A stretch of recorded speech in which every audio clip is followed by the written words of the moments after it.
you were going through, you had a really hard time the first 4 years. I feel like most people, if they were dealt the hand that you got dealt, they would have not tried like they wouldn't have tried to do like the distributor side of things or like the wholesaling side of things. They would have definitely Sure. tried to figure out like delivery. It was COVID, like you had to do that. Yeah, had to. But Yeah. like, so then did you need to do that?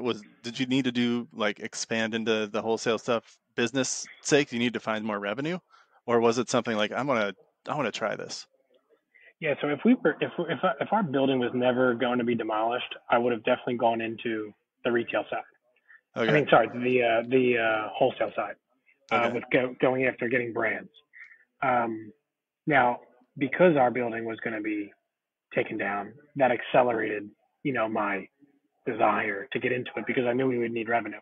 We moved to a okay, location that's less ideal for retail walk-in traffic, so we okay. needed to supplement that revenue with something that was Mm-hmm. not location dependent. Which there's not a bar or restaurant in Philadelphia that we service that really cares where we're coming from. They don't Totally. care what neighborhood we're in. They just want the delivery on time and they want the service and the selection, right? And they want what they So ordered to be there, number one, yeah, which exactly, does not exactly. always happen, obviously. This is true. This is Um, absolutely true. anyway, So it just accelerated the okay. plan a bit, or not the plan, but the desire.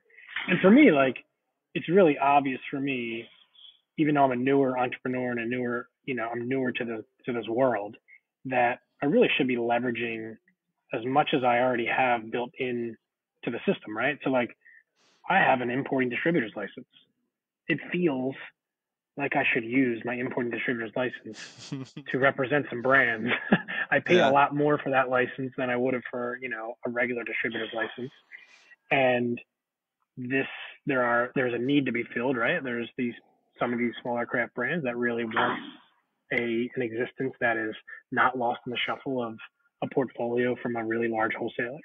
Hmm. So I enjoy those relationships. I pretty much knew that I would because I already had a brewer friend across the street from us, who owns a brewery that we represent, and I had talked to him all the time about his woes as a self distributing brewery and Hoofed. how tough it Yeah. was. Yeah, like that's not what he wants to do. He wants to brew the beer. He doesn't want Hmm. to have trucks and have salespeople. And I'm good at logistics and I like Hmm. the idea of having that. You know what I mean? And I'm not a brewer. So like Right. for me, it just moved things forward a little bit quicker. Okay. If we had never had to move out, we would have just, I probably would have bided my time a little bit and eventually gone into it. But yeah, we needed to pivot as best we could to bring in some additional revenue to survive the move. What do you, we can just talk generalities at this point. Like, Yeah, sure. of the revenue of the business, like, how would it break down in terms of like retail for you guys versus wholesale versus like, Sure. Yeah, right now we're sitting at probably like 60-40 for retail wholesale. okay. And by wholesale, I'm grouping in the brands we currently represent and then all the other collection of businesses we serve, so bars, restaurants, and even non-licensed businesses. Yep. Now that percentage will change once we get back to our other location because Yep. it's on a major street, it's on a corner, it'll be a new building. So I would imagine that'd be probably move more to like 80-20 or Okay. 70-30. I don't know for sure yet, but we're actively growing the wholesale side. So, you know, So that, yeah. there were yeah, it should continue to we should continue to see that grow as long as we can continue to serve the customer base we have. Our only limitation with that is like, all right, there comes a point where there's no point in boasting about, oh, I have this many accounts I serve. You need to serve them well. Yeah. I don't, we don't need 600 accounts that I have, a couple sales reps and, 5 trucks to service. We need 100 accounts that we service really well, Yep. and that love us and that order again and that we have a relationship with. Hmm. I'm not, I think I've gotten away from the early days of like having any of these numbers, any of these vanity numbers mean a thing. Hmm. For us, it's really just about like the salt of the earth relationship that we have with our wholesale partners and with the brands that we represent, where that makes our experience um, as sellers or as providers much richer Right. than it would be to say, okay, yeah, we have that account, but they haven't called us in 6 months. Hmm. Well, that we probably don't have a relationship there. Yeah, Like for sure. I shouldn't call those guys an account. We're not really servicing their needs because if we were, they probably would call us more than Right. every 6 months. So that's the Yeah. differentiator for you guys on that side of things, right? It's the relationship that you can provide, and it's the products that Yeah. you can provide as well. Like, Yeah, I mean we're an aggregator, right? So like there are wholesalers in our region, just like in every other state in the 3-tier system, that have the exclusive rights to distribute all the big brands that most people know. hmm So, we are a distributor that we're buying those brands from those wholesalers, and we have them in our store, right? So yep, we have Corona, we have Bud Light, we have any larger macro-ish craft brand that's in our region. We have the Sierra Nevadas of the world and the Sam Adams of the world and whatnot. And then we have our brands that we represent exclusively. And hmm then our position really with our wholesale partners, our bars and restaurants and venues is, you're ordering from 8, 9 other wholesalers. They're all dictating when they're going to deliver to you. They don't even tell you the time. They just tell you the day. Hey, hmm we'll be there on Tuesday.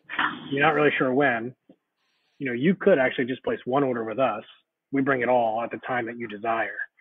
Now, what comes with that is, additional cost, right? So we're going to mark up the products that we have to buy from the bigger wholesalers. right. But for some folks, that makes a ton of It's sense. worth it. They make Yeah. they make up the margins on their own side for however they want to do that. They get some really nice brands from us that are unique, and kind of everybody wins in that scenario, right? They don't have to meet a minimum. We can deliver to them the same day if they even call us. 7 days a week, we deliver same day within like 3 hours. Whoa. Wow. Yeah. So like that kind of level of service is what we're trying to win on. And for the accounts that have us, that love us, we win on it. And for some folks, they try us and they go, you know what? I need to get these brands from these other guys just because they give me the best price. And I get it. I totally understand.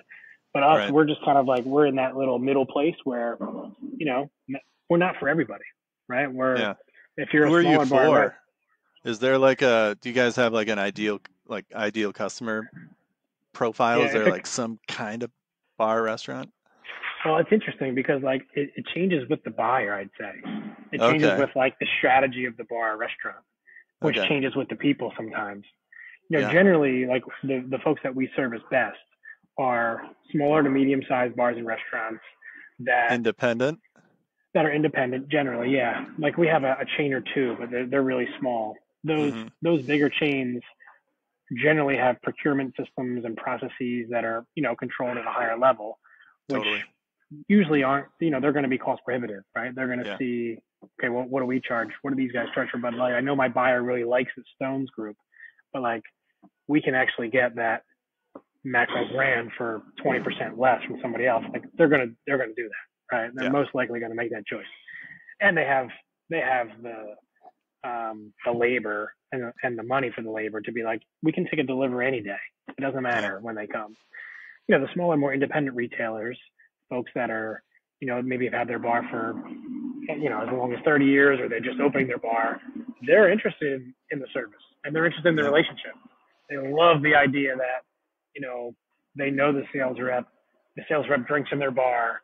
Mm-hmm. I can come by on my bike literally in like 10 minutes and be at their bar and have a bite to eat and talk with their buyer.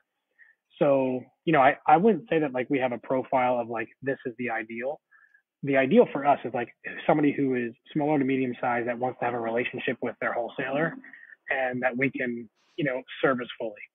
Right. That could be anybody from it doesn't matter what style of, food they cook or what kind of bar they are. I mean, we're very democratic in that sense where we'll serve you no matter what your clientele is or, no matter what cuisine you pump out. Like we're Right. interested in the relationship, right? And we're Yeah. interested in somebody who values, that more local touch. There's so few of us wholesalers in the city. That's what I was I gonna think like some of the ask. How yeah, many other how many others are there? there's only a couple of us. There's only, Okay. well, I listen. There's definitely distributors in the city that are that are not importing distributors, right? So Right. there's D's in the city that they're just like us, where you can walk in at a retail setting, buy a nice craft 4 pack, and they also service bars and restaurants as well. Um, but there's really only a handful of us, Hmm. to be honest. There's really only like 3 importing distributors in the city limits anymore, Got it. and even the city limits is kind of a stretch. Like Philly's pretty sprawling when we get up into the Northeast. So some of our bigger wholesalers have really like 50,000 square foot warehouses all the way Right. out there. I mean, it might as well be the suburbs in a lot of ways. Right. We are just like hanging our hat on the fact that we're local. Our Yeah. staff lives around our store, or they live around your bar or your restaurant. Like Hmm. that's really what we're looking for when we are trying to connect with an account. We very Got it. rarely even sit down and say like, what do you think this account would bring in? Yeah. That's not even, it's not even in the realm initially of like what we even talk about. We talk Right. about the people there, and Hmm. do we like that buyer? Do we like that restaurant? Is the food good? Do we like do you like drinking there? Like we'll go as a team Nice. and and feel it out a little bit. So that's really what's key for us. Yeah. That's cool. That is Thanks. not the usual, as I know from the time I've worked in bars and restaurants. Yeah, Yeah. I mean it's definitely a different take on it, but I think it does harken back to like what when you asked me about the vision of Stones. It's this idea that this is like we're creating a workplace and a company and a business that um it it's not like its sole purpose it's not to just make money. Hmm. It's like it's to create some type of value Right. in a way that delivers some good. And Yeah. we're in an industry that is that should be fun. And working at Stone should be a good time, and being a customer of Stones should be, at the minimum, a pleasant experience, and hopefully a good time. Right. Hopefully you enjoy our people, and you enjoy like how we communicate with you, and you enjoy the fact that we know you. So that's really for us like what I keep coming back to. So one day I'll make that Hmm. vision statement real, but for now, that lifestyle, that idea of like, hey, this is a business that's focused on like the people, I think Uh-huh. is is holding true for us. For sure.